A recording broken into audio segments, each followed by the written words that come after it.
Bonjour. Le sujet que je vais essayer d'aborder dans cette vidéo a pour objectif, si vous voulez, son objet, comme on dit dans son objet, et de aérer un petit peu cette chaîne pour ne pas rester toujours à parler sur des sujets récurrents, la politique, le Maroc, l'Algérie, le Sahara, le monde arabe. Hier, j'ai parlé sur un sujet brûlant qui était faut-il être amoureux? Je me suis brûlé les doigts. Aujourd'hui, je veux parler sur les idiots. La question est la suivante. Faut-il empêcher un idiot d'être idiot? Encore un pétrin. Faut-il empêcher un idiot d'être idiot? Et pourquoi voulez-vous l'empêcher? Question subsidiaire. Quel est votre intérêt à ce qu'elle arrête d'être idiot? Troisième question.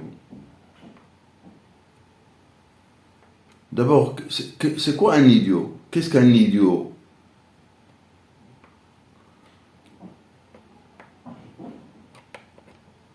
C'est très difficile de donner une définition à quelqu'un. Parce qu'un idiot, il peut être con. Un idiot, il peut être paresseux, avec la mauvaise paresse qui profite des autres. Un idiot, il peut être un tricheur. Pourquoi un idiot peut être un tricheur? Parce qu'il ne sait pas qu'il sera puni, un jour ou un autre. Tu triches, tu seras puni. Peu importe les modalités de la punition. Tu peux être disqualifié, tu peux être marginalisé par ton entourage, tu peux être démuni de toute confiance, personne ne te fera confiance. Les punitions sont énormes, multiples et énormes. Faut-il empêcher un idiot d'être idiot? D'abord, parfois les idiots nous amusent. Si tu les empêches d'être idiots, tu vas nous enlever un moment de divertissement. Tu n'as pas le droit. Mais sur le plan humain, la question se repose encore une deuxième fois. Faut-il vraiment empêcher un idiot d'être idiot? Là, je vois tout d'abord que nous sommes égoïstes avec les idiots. C'est vrai.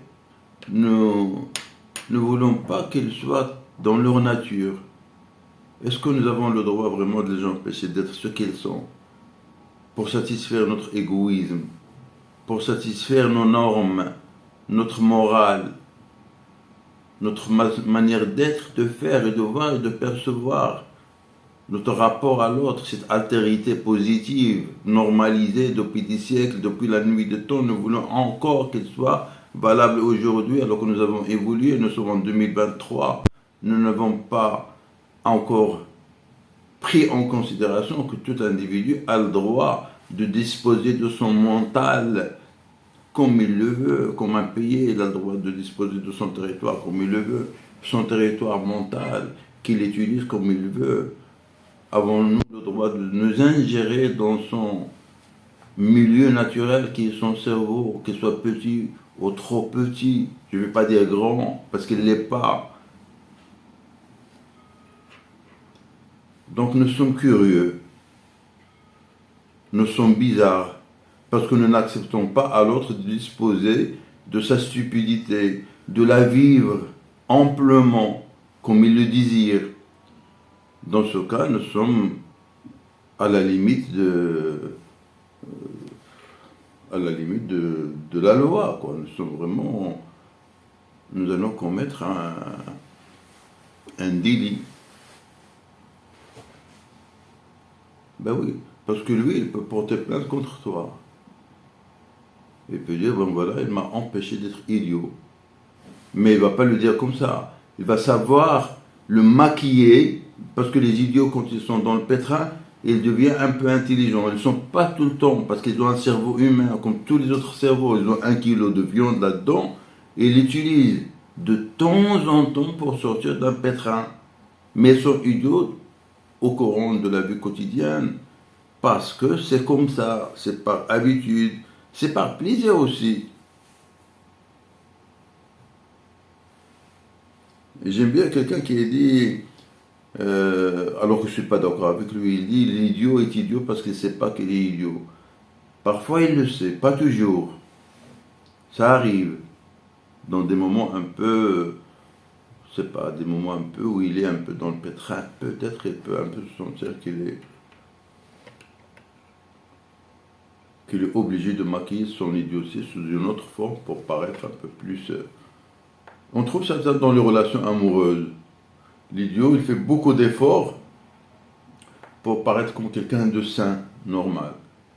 Je ne dis pas quelqu'un de top, non, ça c'est possible, c'est pas impossible, il ne peut pas le faire.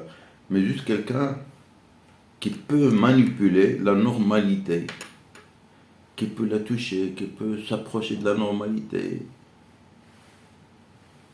en disposer de quelques ingrédients de cette normalité pour être sain, pour paraître comme tel à l'autre.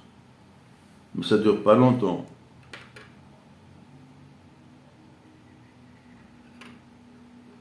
Nous n'avons pas le droit d'empêcher un idiot d'être idiot. Pourquoi?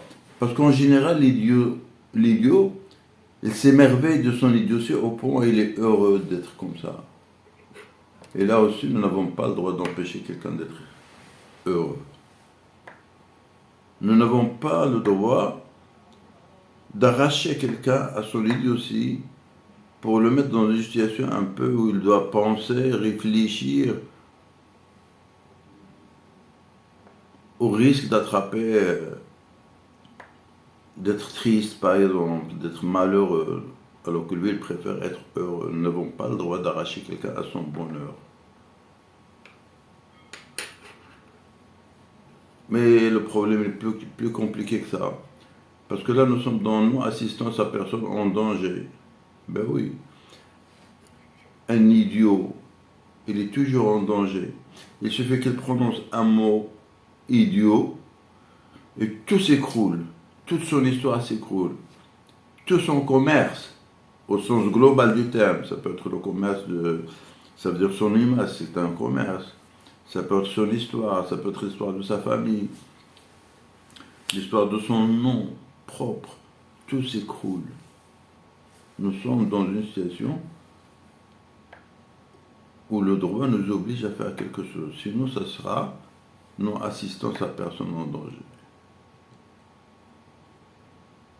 Sur le plan humain aussi, on doit avoir un peu d'empathie. On doit un petit peu souffrir pour quelqu'un qui est idiot comme ça, dire mais c'est pas bien, il faut l'aider. Et là, nous sommes dans un autre pétrin. Si tu l'aides, ça veut dire que tu vas l'empêcher d'être heureux. Et ça, tu n'as pas le droit. Si tu le laisses, ça veut dire que tu n'assistes pas à cette dangerosité qu'il est en train de le guetter. Et là, il s'agit de non-assistance à personne en danger. Je vous laisse réfléchir sur la solution, mais je n'ai pas de solution, comme d'habitude. Bonne journée.